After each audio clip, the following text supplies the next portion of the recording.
guys, welcome back to another video. Yo, I was like, you know what, I haven't played the Esquire in a little bit. I needed to get it out.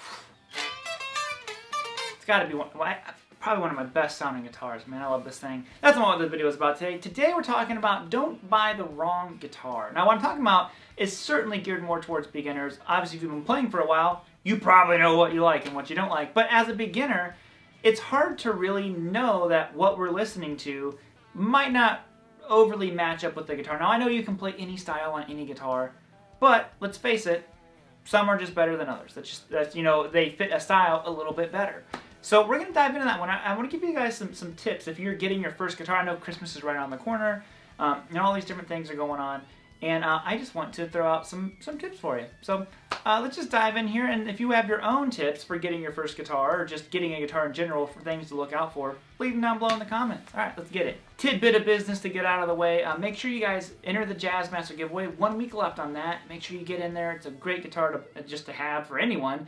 And if you haven't yet, you can check out my guitar courses. They are available on sale this week for Black Friday. It's the main way to support the channel if you want to check that out. So those are linked down below. All right, thank you. Number 1, looks matter. I cannot stress this enough. Guess what? When I was buying a guitar starting out, all I cared about was the looks. You know, that was it. But sometimes the looks can be a little bit misleading. You know, I would have students, and I've told this story before, so some of you have heard this before, but I remember crystal clear, a student came in and his grandfather had given him this guitar to, he said, you know, to beat around on while he was learning how to play. And of course, it just so happened to be, it was like a 64 or 63 Telecaster, and the kid was totally bummed out. He's just like, oh, I really don't like the way Tellies look, and all these different things. Like, he was not having, he really wanted a Strat. Like, that's what he saw and liked the look of. And then of course I'm like, dude, this guitar is incredible. And it was just funny because obviously he was starting out on this guitar. He didn't like the way that it looked. It wasn't inspiring to him. And in the beginning stages, that is really, you got to understand, you're dealing with a spark of inspiration. Think about when you were a kid, you know, your interest it goes from this to this squirrel, you know, that's pretty much what's happening whenever you see this kind of stuff. So if you know, you're a parent who has a child who is wanting to get into music and just in guitar, for example, make sure you fan that flame. So if they don't want to start on a Telecaster and you have the means to get them a guitar that is, you know, looks more like what they want to start on, please go that route. I'm telling you what, looks are so important. I love a Telecaster, but there's a lot of people who look at it and they're like, I don't want to play that country thing, you know? So sorry, that's my country accent. But I'm from the South, so I can throw that in there and hopefully not get in too much trouble. So yeah, like I said, looks totally important. Make sure that you you know, actually, I mean, looks are almost more important in the beginning stages, but I'm going to throw you some other things that maybe look out for.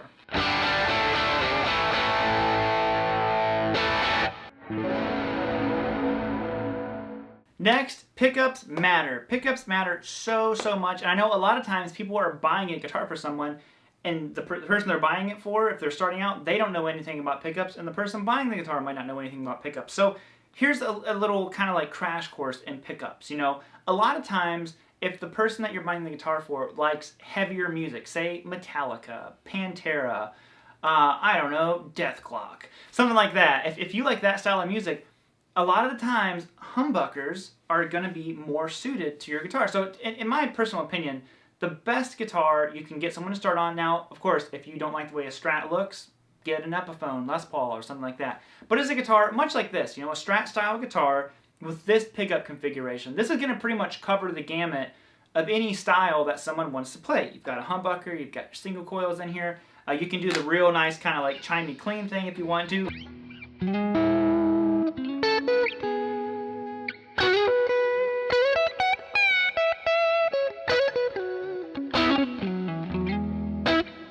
So you can get all those nice clean sounds. Like I said, it all depends on who inspired you to play. But you can also, let me flip this over to the heavier distortion. I mean, you can still get some like heavy...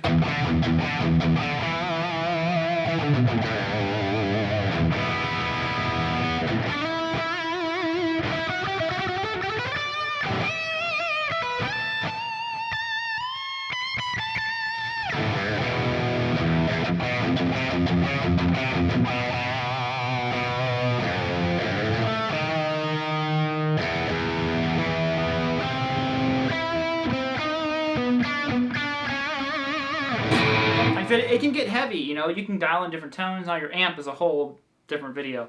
But, you know, like I said, this configuration, the guitar is very comfortable to play. It's something to definitely consider and look into. But the pickups are so crucial. You know, in humbuckers, they're nice and quiet. Like, listen, you don't hear anything. Single coils, you're going to get a little bit of buzz. I have a noise gate on. But make sure you pay attention to the pickups. Ask someone if you don't know. Tell them the style of music that, you know, your son, daughter, husband, wife, whoever it is that you're buying a guitar for plays. And hopefully, if they're working in a music store, they can kind of like direct you a little bit more and be like, oh, okay, you play country music, maybe you do want this Telecaster, or maybe you want a Strat with a single coil in the bridge instead of a humbucker. So, you know, give that a shot. Alright, now the size of the guitar totally matters. It's important to understand. Now, you could be getting an acoustic guitar. Like I said, maybe the person you're buying the guitar for doesn't even like to play electric. They're not listening to that. Maybe they're listening to Tommy Emmanuel or someone, you know. Feel bad for them, because that's going to be a nice road to travel down to try to play some Tommy Emmanuel. But, you know, regardless, if that's who they like, that's just who they like. You know, maybe the electric guitar is not even their thing.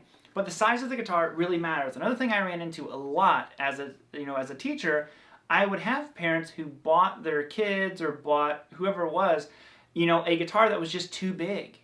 You know, like I would have you know, real small kids come in with a full-size acoustic or something, and they can barely reach the strings. And it's like, I understand that the thought is that they're going to grow into this guitar, but it's not always the best idea, because it makes it really hard for them. So I know it seems strange to buy twice, but invest in that 3/4 style guitar. Or maybe they play electric, and, you know, maybe this is the only thing the music store has. You know, sometimes you got to make the best of what you got, of course, but you know, if it's a kid, maybe starting on like a semi-hollow, big old 335. Watch out for this kind of stuff, because these things can also be kind of noisy. You know, even though they have humbuckers and all that good stuff, they can still be a little bit big, hard to control, maybe not as comfortable as a Les Paul or Strat or Tele or something like that. But, you know, the size of the guitar is really something to consider. Sometimes we get caught up in all the other stuff, and we're like, oh yeah, but the guitar is like 2 times too big for the person, or it's, you know, maybe it's too small. I've run into that issue, you know, because I'm not like a super tall guy, but I'm around 6'2", so sometimes guitars are hard to play for me if they're too small, if you have bigger hands. So it can go both ways. So make sure that you're getting just a guitar that seems to fit the person, you know, appropriately.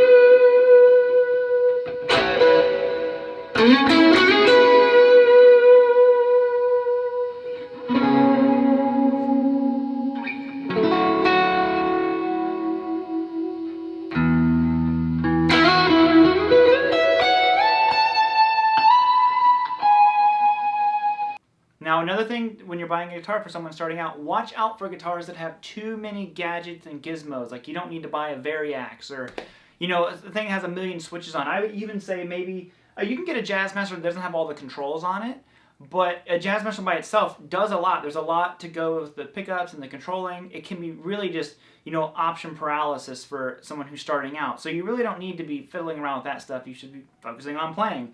Another thing to watch out for, and I know some people like to argue this from my video, guitars beginners should avoid, but is watch out for, I think a Floyd Rose is kind of a bad idea. Some people will disagree. You're more than welcome to do that. Just my personal opinion, stay away from Floyd Roses. You can get a normal tremolo, like on my PRS here. This has a normal tremolo system, and it stays in tune really well. You know, they don't all stay in tune so well. Or you could get one that is called a hardtail, or, you know, trap tail, whatever you want on here. That way it doesn't do this at all. But this can be, you know, I think a normal tremolo is okay, but a Floyd Rose, it's a huge hassle. So that's, you know, something else to kind of watch out for. And then another thing that I want to kind of throw into this one is that I don't recommend getting get whatever guitar you can afford. Okay, you know, long and short, that's what you just got to do. I started out on a $70 guitar, so not a real expensive guitar. Oh, that's my phone. So not a real high-end expensive guitar. But I also don't, you don't need to go out and start on a, you know, vintage 1957 gold top Les Paul. Like, that's not what you need to start on. 59 Les Paul, and you know, they're okay. But I'm kidding.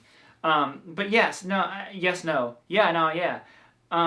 Get a guitar that it is decent, and what I mean is starter kit guitars, a little bit tough sometimes. But they can be made to play really, really well. Just invest the money in getting it set up, taking it to someone who really knows what they're doing. Can be a huge, you know, life changer. Just sometimes if a guitar seems too good to be true, a lot of times it is. And, you know, things that if you have the means to save up a little bit more, you know, Mexi Strats or even like classic vibe Squires are, to me, quite a few steps above like a starter kit guitar. And again, I have to say this because people always seem to like say like, oh, well, all I have is a starter kit guitar. Hey, a guitar is way better than no guitar. So don't ever think that someone's putting you down because you have a starter kit guitar. Like, you know, rock what you got, the bullets and all that kind of stuff. All those guitars have come a long way, even from the time when I started out, you know, 15 years ago. So they've all gotten really, really good. It's just if you can, the guitar is such a crucial part, and a slightly better guitar can really inspire someone. So other than that, I'm going to bounce out of here, guys. I hope you all had a great time today. Probably not. I just blabbed the whole, who knows how long this video was. Way too long, right? And I think that's going to be it. Like I said, make sure you enter the Jazz Master giveaway. The guitar courses, they're all on sale, all that stuff. Like I said, this week, last sale of the year. And I think I'm just going to bounce out of here. I'll play you some music out, and then just have a great rest of your day, guys. Later!